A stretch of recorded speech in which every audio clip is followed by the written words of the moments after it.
Looks like we have 3 people zoning for us. Unless anybody comes from mid, we should be good. Fenrir is pretty weak. We're going to look to get him. Hit him with the line attack, hit him with a few basics, and that is a dead Fenrir. Tsukiyomi is on our Vulcan. Tsukiyomi's probably pretty scary. I don't think we've really fought with him so far this game.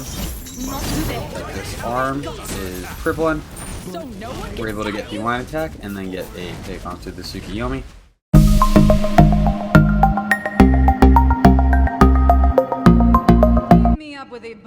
What a do, skibbity boo, it's your boy SeanyB Gaming, and today we have a viewer request to play Neith as carry. If you are new to the channel, I upload 6 to 7 times a week. I add some commentary to a game that I've already played with the intentions of seeing what went right and what went wrong, and hopefully there's something that we can learn together. If you are interested, please check out the channel and subscribe for more. If you are a returning viewer, Neith received a little bit of a rework in the mid-season patch. They made her backflip 25% faster. That and a lot of the physical items have changed, so we're going to go ahead and revisit Neith and see what we can do with her. Let's go ahead and review Neith's abilities. Neith's first ability is called Spear Arrow. It's going to be able to pass through walls. First interesting fact. It's going to be a line attack that is going to root all enemies that it damages. Neith has a mechanic in her kit called a Broken Weave. We'll get to how to create Broken Weaves in just a second, but if Neith shoots her 1 through a Broken Weave, it's going to deal 100% additional damage. So if you can hit the enemy while they're standing on a weave, the line attack will do 100% of the damage, and then the explosion will deal 100% of the damage. If you miss with the line attack and you just get them with explosion, that's 100% of the damage instead of the 200 for hitting both. Neith's second ability, Neith is going to fire a circle ability. It's going to reduce enemy god's attack speed, and it's going to increase Neith's attack speed up to 30%. Any broken weaves in the area are going to be removed, and Neith is going to heal an additional amount. Neith can heal up to 3 enemies hit when she uses this ability. Neith's third ability is her backflip. Neith is going to do a backflip, which is now 25% faster, and she's going to damage and slow enemies in front of her, creating a broken weave. The slow is a 25% slow, and in the early game, this is really how you're going to be making your broken weaves. Neith's ultimate is her World Weaver. She's going to crouch over, and she's going to have a global ultimate, and this means that she can fire it and hit anybody on the map from anywhere on the map. It does have a little bit of a charge up timer. You could fire it immediately, but if you want it to do the maximum amount of damage, you should let it charge up a little bit, and we'll get into that whenever we start ulting. Going to stun the enemy god that is hit for 1.5 seconds. There we go. Our Ymir Preston is able to get the first blood. So now we're just boxing with this Heimdall. We should be able to kind of control this lane now that we have a pick over here. Neith's passive, a broken weave appears at the last location that each enemy god dies. The broken weave is going to give her abilities a secondary effect, and the weaves are going to last for 1 minute. Now that we've gone over how to use Neith's abilities, let's go ahead and focus on the gameplay, talk about the leveling order, and focus on the build. So with Neith at level 1, you're going to want to put a point into your 1. And then it's kind of up to you. If you feel like you need a escape or a backflip, at level 2 I'd put a point into your 3. But if you feel like you need just a little bit of additional damage, a little bit of pressure, and you want to be able to heal, then you want to upgrade your 2. At level 4, you want to put another point into your 1, and then at level 5, put a point into your ultimate. So right there, we were able to shoot the weave. Because we didn't hit him with the line attack, we only hit him with the circle explosion attack. It did 100% of the damage instead of the 200%. Ymir goes up, gets a fat freeze. We're going to use a line attack. We backflip. Oh my goodness, and he's still alive. We took a tower shot for that. We're going to go ahead and use our 2, give ourselves a little bit of a heal. It looks like Tsukiyomi dropped the purple, and it looks like we got some of the XP for that, so that is very nice. We're going to go ahead and make our way back to our purple after we clear this next. Oh, our wave is all the way at their tower, so their wave isn't going to meet in mid. So we're just going to go for the purple buff. So in terms of the build, we're going to be going with Hunter's Blessing, and that's going to give us a little bit of attack speed and a little bit of extra auto attack damage on our basics. Then we're going to be going into the tier 1 of Transcendence. After that, we're going to be going into Ninja Tabi. Ninja Tabi is going to give us the increased attack speed. I feel like Neith is one of those characters where you probably could go Warrior Tabi. As hunters, I really like my attack speed, so I usually go Ninja Tabi. You better watch out. We have our ultimate. We're going to go ahead and back.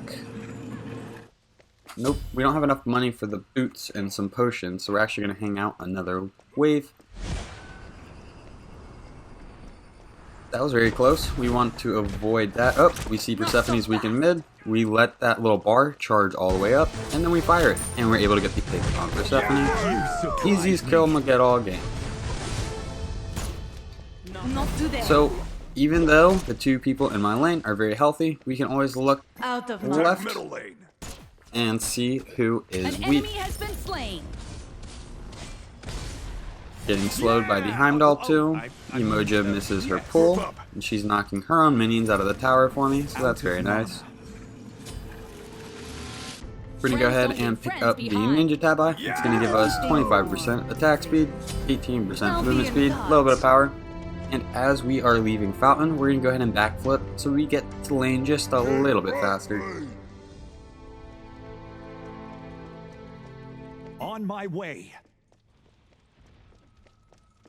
Now we have 2 health potions, 2 mana potions, and we are trying to get 2,000 gold so that we can buy Transcendence.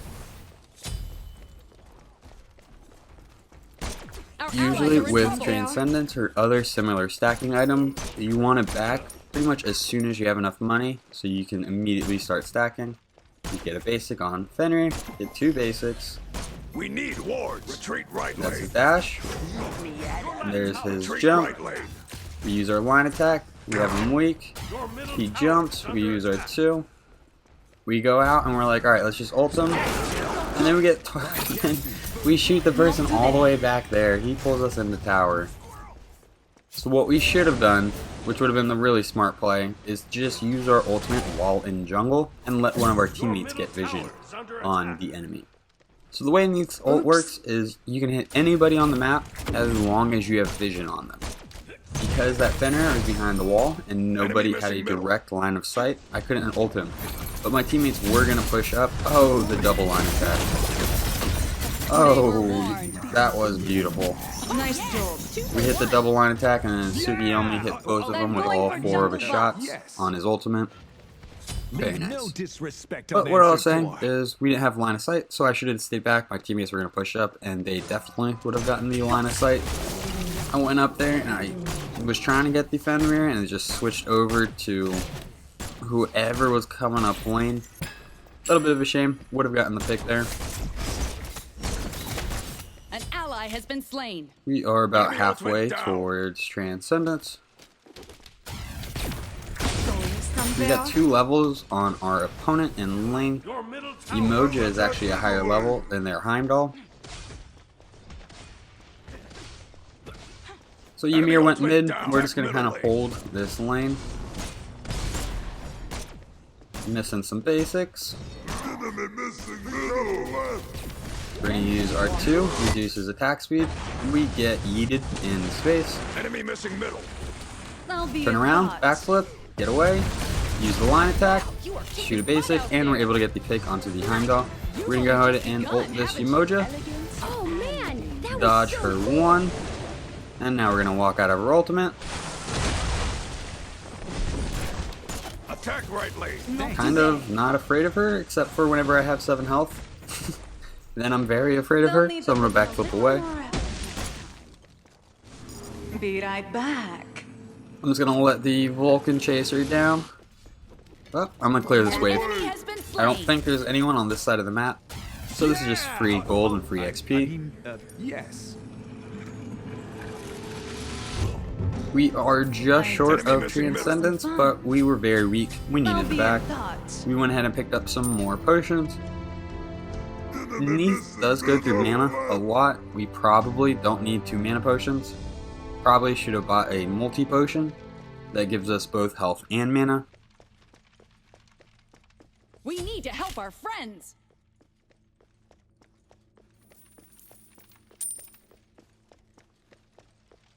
Transcendence, when it is fully stacked, is going to give us around 90 to 100 power before the mana conversion, and then it is also going to give us 10% cooldown reduction whenever it is fully evolved. Transcendence used to give you 10% cooldown reduction as soon as you completed the item, but they recently changed it or nerfed it to where you have to have it fully stacked to get the 10% cooldown reduction.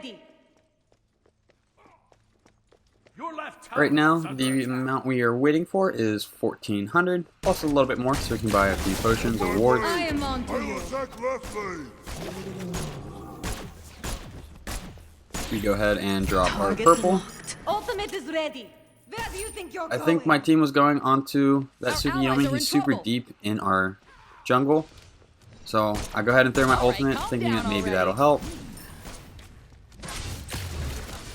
I think I got feedback from Preston, the Ymir, who I'm in comms with, and he said, oh, he's one shot. So it sounds like we got him really weak, but we're unable to finish him. Heimdall used us into space. I think we had our beads. We are just very bad at using beads against Heimdall ults. I don't know why. I'm just terrible at it.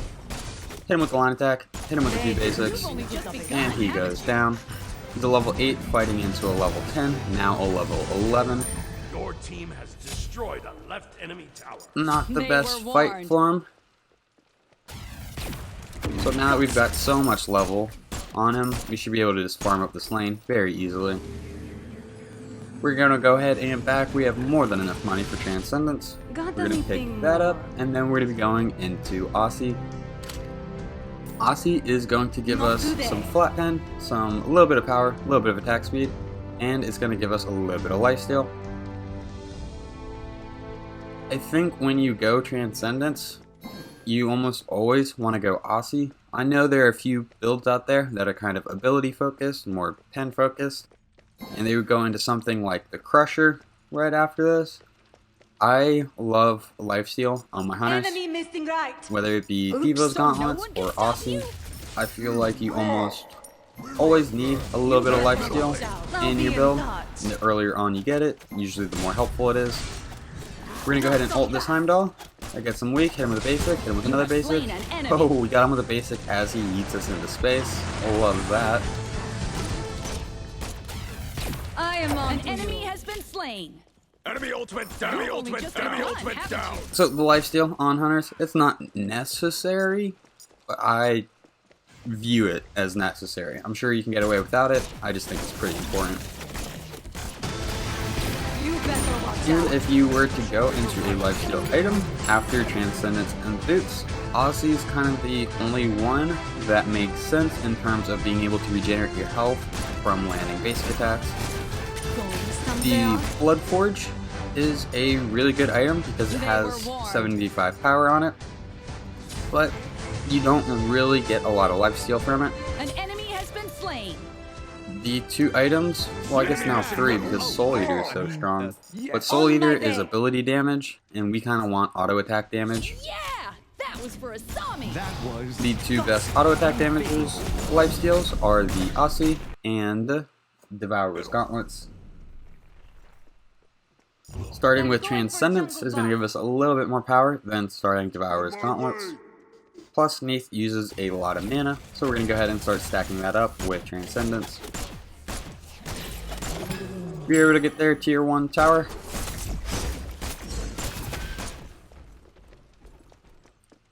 Let's see, I bet if we go up through jungle, we could get this Heimdall right here.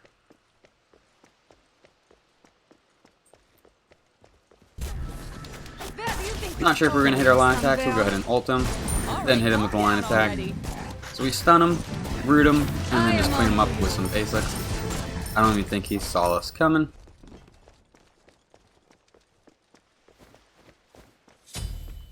Collecting in. It's amazing how much walking up through jungle Friends don't can leave friends behind. make a difference. If they see you come in lane, they can reposition, they can do a whole bunch of things. Attack But if you middle come up lane. in jungle, you can catch them by surprise.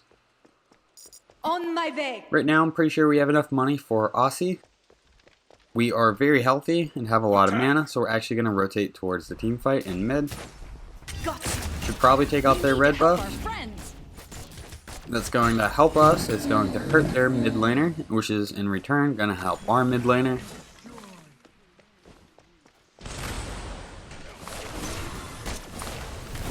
We are here. Attack middle lane. Tsukiyomi uses his ultimate. We're going to go ahead and focus onto the tower while our teammates push the enemies back. Destroyed a middle enemy tower. And we're going to peel away. Oh, hi, Heimdall. Yeah, I'm not sure if you wanted any of this. Retreat. We're going to go ahead and drop the enemy purple buff. And then there is a way for us to clean up. If nobody's over here, we might even push the tower.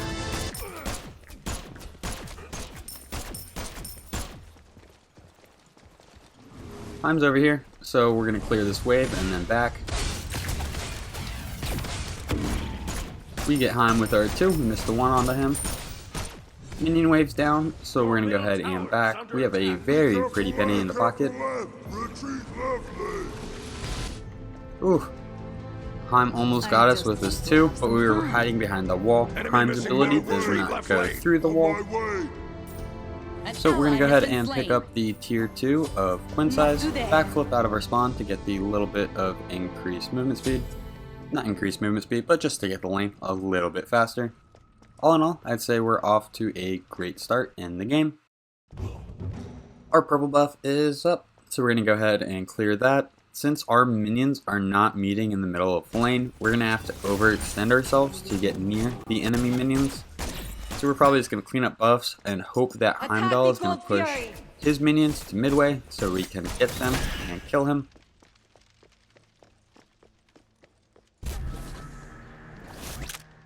We saw that the Fenrir was very weak. We lost vision on him, so we can't select him with our ultimate.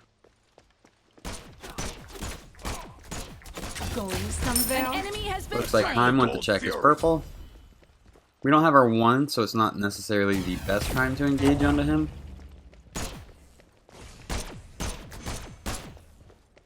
He teleports away. We try to hit him with our 1, but miss. We're just going to clean up the wave and then rotate to the Gold Fury.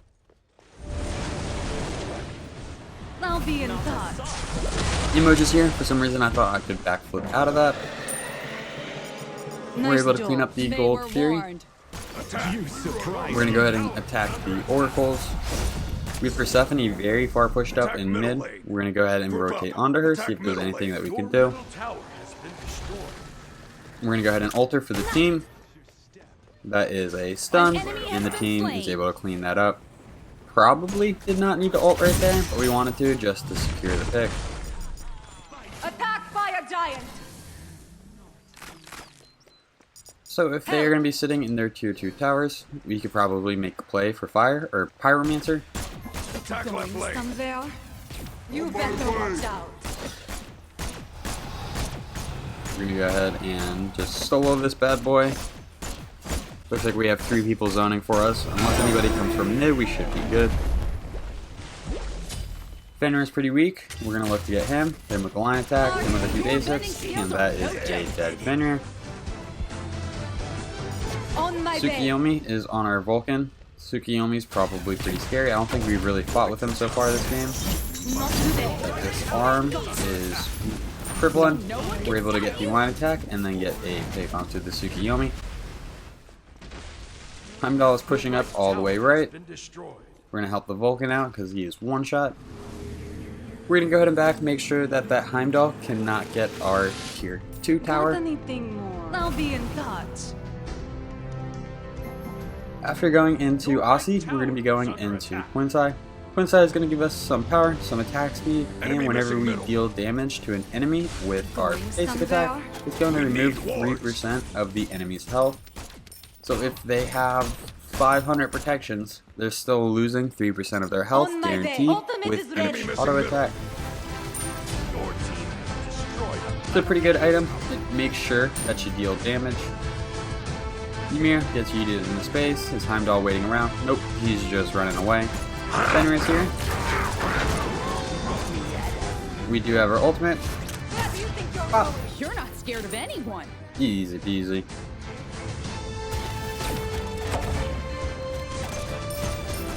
Let's see, he was a level 11 attacking at level 19. I don't think that was going to work out very well for him. So he's very far behind. He's struggling on the enemy team.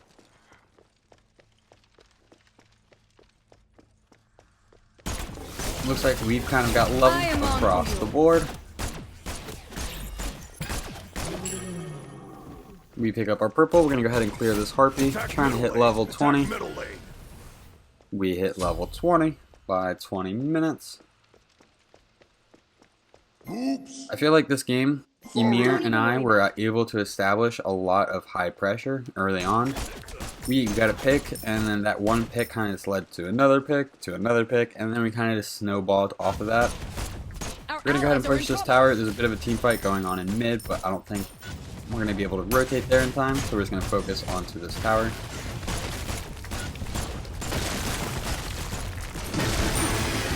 We might push the Phoenix. We're going to set up a ward. Now we're rotating out. We're going to go help mid. Both are very weak.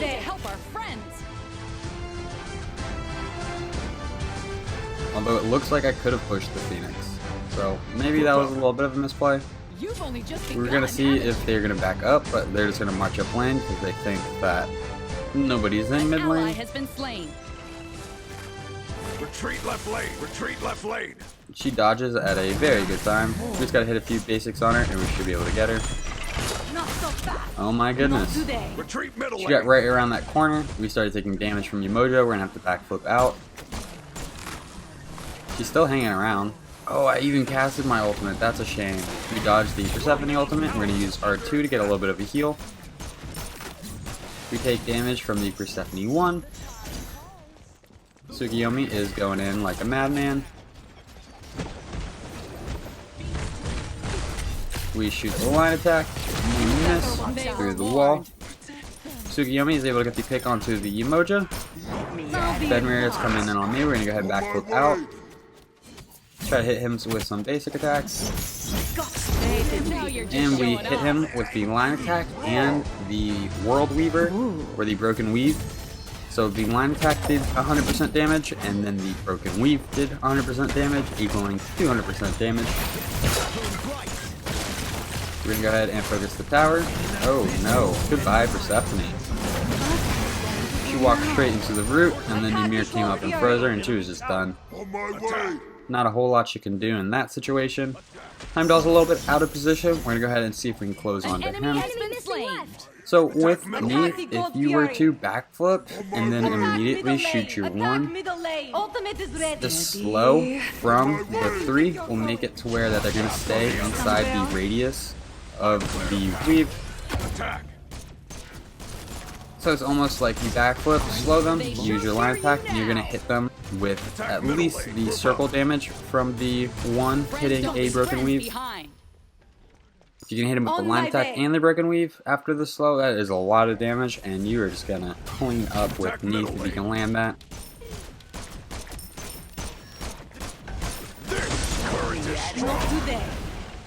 We go ahead and set up a weave on the Phoenix line. Attack the Gold Fury. If 3 people up, we're kind of all just sitting around doing nothing, so I say let's make the call and go for Gold Fury. I believe it is an Oni Fury. Could be wrong. It's a Primal Fury. So the Primal Fury is going to make it where we deal more damage to objectives such as the Pyromancer and the Fire Giant. Thanks. It's also going to give us some gold, and I think it enhances our waves a little bit in each lane. I think it's just slightly bonus protections and slightly more damage. We need to help our friends. Our team loses the fight in left. I don't think that Vulcan's going to be able to get out. We made the call to go for Gold Fury, and they went into the left side of the jungle to do I'm not sure what. So I don't feel too bad. I don't feel like we left them. I feel like we made a call and then they went and did their own thing and then died. So no guilt on my plate. After going into Quinsize, we're going to pick up Wind Demon. Wind Demon is going to increase our attack speed. Whenever we land a critical hit, we're going to gain some movement speed, and we're also going to gain some penetration. So right now, with Neith, I have smoke coming out of my character. I do not know what visual... I don't know what causes this visual effect. I don't think Neith is supposed to be puffing out this brown smoke continuously. I feel like some kind of bug happening right here. No worries. Persephone hits us with the slow, so we're going to be slowed down a little bit. Fenris pushing up. Tsukiyomi gets his stun up onto the Fenris. Enemy Tsukiyomi is nearby. We're going to go ahead and backflip out. We're going to use our line attack. The Heimdall uses his beads. We still have brown smoke coming out of us. Attack middle lane. Enemy red buff is down. There's a bit of a team fight going on in mid. We're going to see if we can catch anyone out of place. Like this Heimdall. We try to backflip out of this. We cannot. We're going to go ahead and use our beads in Aegis. It gets us out of the Persephone ult and allows us to immune the Umoja damage. We get stunned by Umoja, we hit her with the line attack. Now we are just lifestealing off of her. Not afraid to take this fight. We're going to go ahead and use our line attack, get the stun. She pops a shell. Missing so many basic attacks. Ymir gets the freeze and is able to clean her up.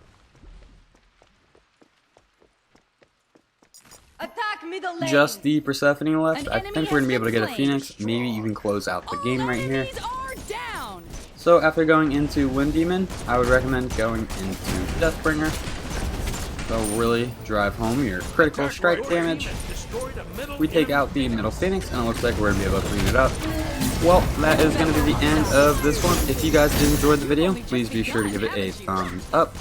If you feel like you learned anything at all, check out the channel and subscribe for more. These stats for this game will be posted in just a moment. Thank you for stopping by. I hope you have a great day. I'll catch you next time.